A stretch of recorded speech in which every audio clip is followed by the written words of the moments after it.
How's it going, everybody? The Electron Man.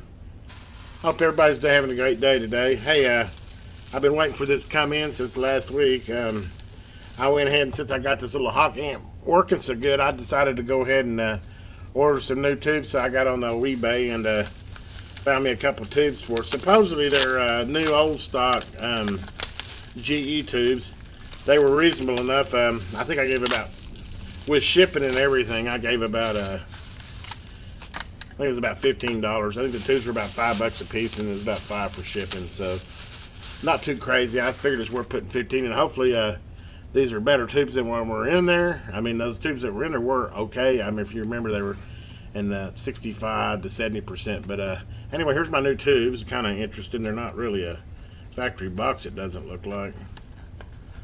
Hopefully they're as claimed new old stock, not just old tubes. I don't know if you can really tell, because I think they burn them in, so I'm not sure. I don't know. Let's just put it in the tester and see what we got here.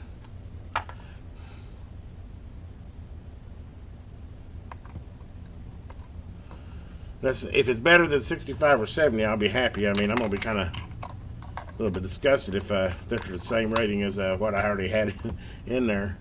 I'm real curious to see whether a fresher tube will make the little guy put out more output. I mean, that's really the whole reason I did this. That it doesn't hurt to have an extra set of tubes. I'm really thinking I'm going to put this with my Galaxy. I think it'll make a nice little. I got a little Galaxy Saturn base, and you know, its max is about 15 watts. Dead keys. Well, it's got a variable dead key, but it swings to about 15. So I think it'd be about perfect for this little guy and get me up to about a 60 or 70 watt heater on that. It's going to be kind of cool. And it's small. I mean, unless you get a whole lot of watts, I tell you, several hundred watts gets you maybe 2 SU units. So, when you get into heaters, either you do a little small heater, which will definitely help you out in that 40 to 50 mile range, or you got to go all out and, go up to 667V or something to really notice the S difference and be able to walk the dog with them big guys. But anyway, enough chattering here. Let's see. We've let her set her and warm up long enough. Let's see what kind of tube we got here. Oh, we got a dead tube? Oh, there it goes.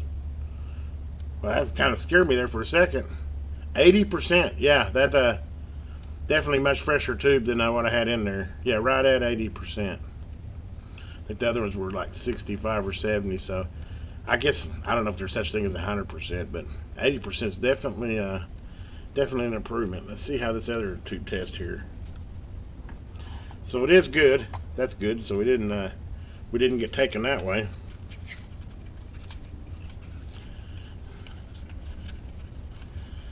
Yeah, open it on the wrong end. Go figure.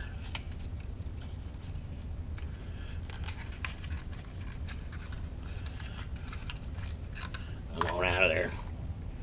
And let's get her plugged in.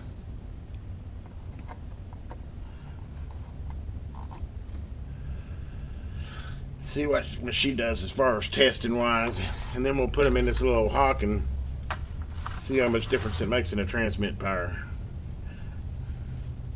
I think I was getting about,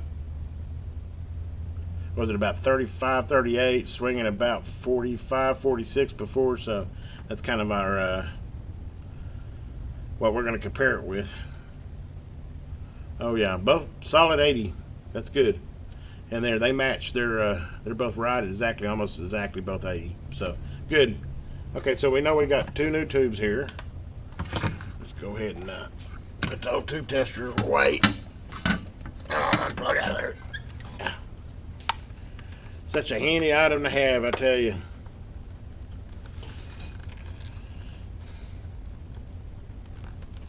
I had, whenever I bought out that guy at that garage sale years ago, I had 3 or 4 tube testers and ended up selling them all at the Hamfest.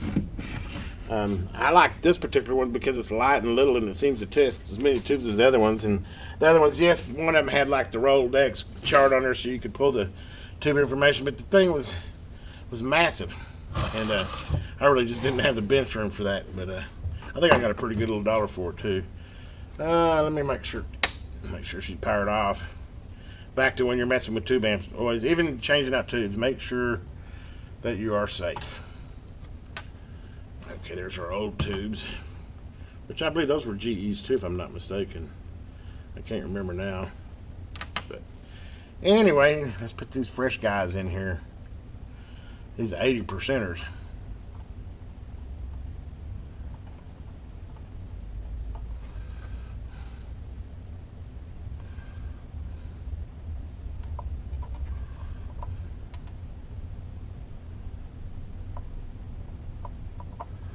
Come on.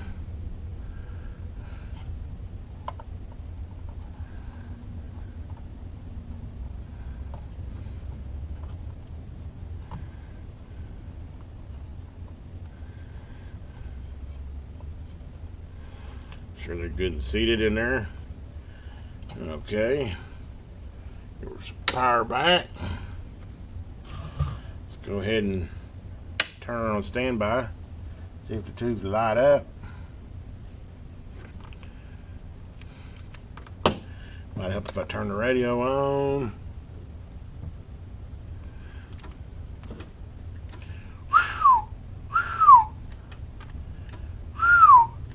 Pass through looks good.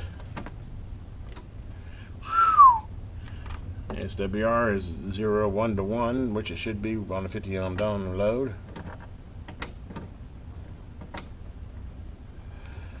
Okay, let's just see what we got here. Let's see if it was worth the $15 I invested. Am I going to get more out of it?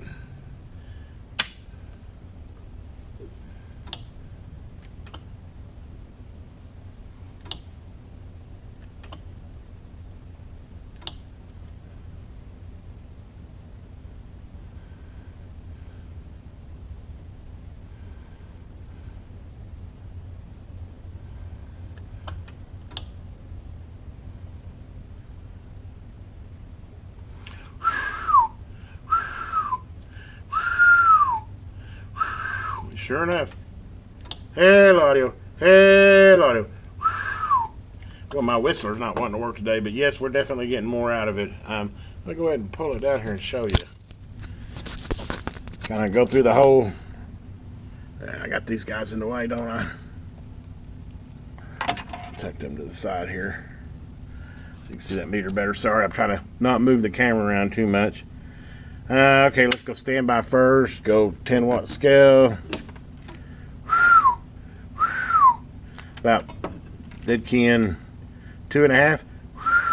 Swinging right at 6. Go back over to the 100 watt scale. Which 100 watt scale would be right there. Which is about 2 watts swinging. About 6. And then let's go to power up. Boom. Actually, I was getting a little more than that out a second ago. Maybe I need to tune a little bit more.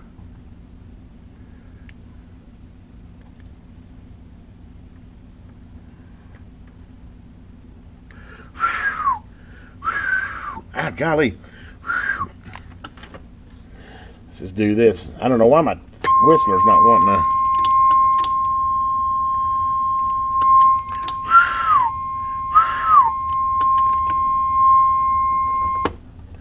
Anyway, I was seeing, man, I'll tell you.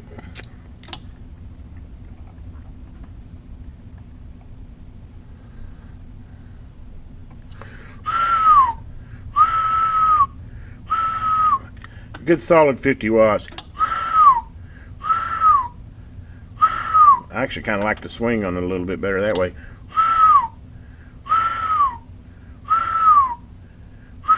It seems like it swings a little better now more than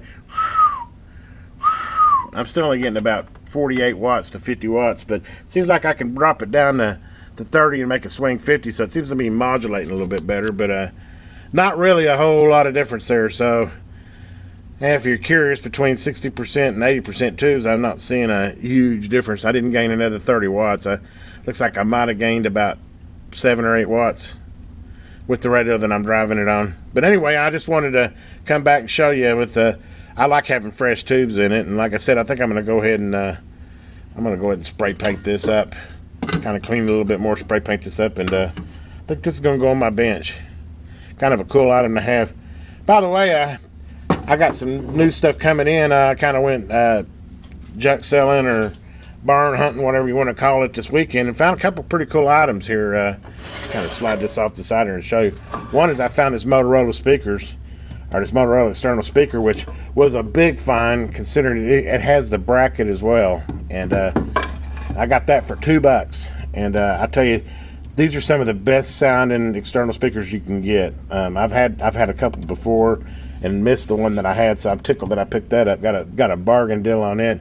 And I actually picked up I think it's an old Ma Bell external speaker. It's got a phone cord on it though, but it's a really cool cabinet. And actually, I'm gonna have to do a little video on that. I'm gonna the speaker was like a weird 2.5 ohm speaker, so I'm gonna gut the speaker, and I've already ordered a 3-inch actually a Sony shielded speaker that I'm gonna put in there. So I'm gonna make a little external speaker out of that. It's just, I like it's retro. And anyway, we'll do a little video on that. And the coolest item I found, which was going to be my next video, by the way, guys, is I got this little realistic DX120 that I picked up. Got it for $5. I haven't even tried to see if it worked. He said it didn't work. I'm gonna take his word for it. Actually, let me set it down so you can kind of get a better view of it here.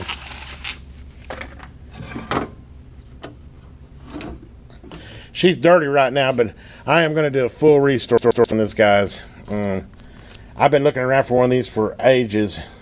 It's not the best realistic, but it's got some really, really cool things. It's got the BFO. It's got the band spread on it, RF gain. These are actually good little... then, you know, they're a full HF receiver. You know, they'll do from like 500 hertz up to 30 megahertz.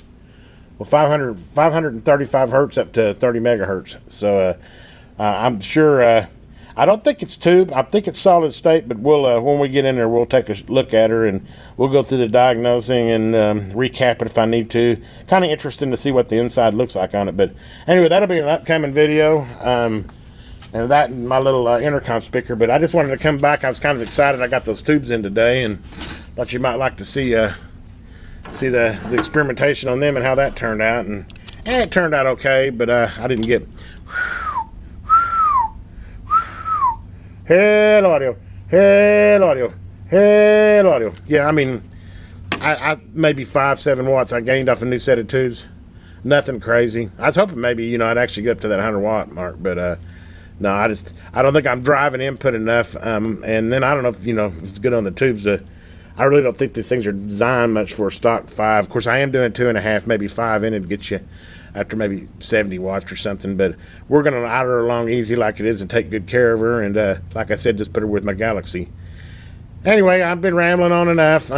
Look forward to some of my up-and-coming videos. Everyone out there, have a great day. This is Electron Man, and please, if you get a chance, like and subscribe.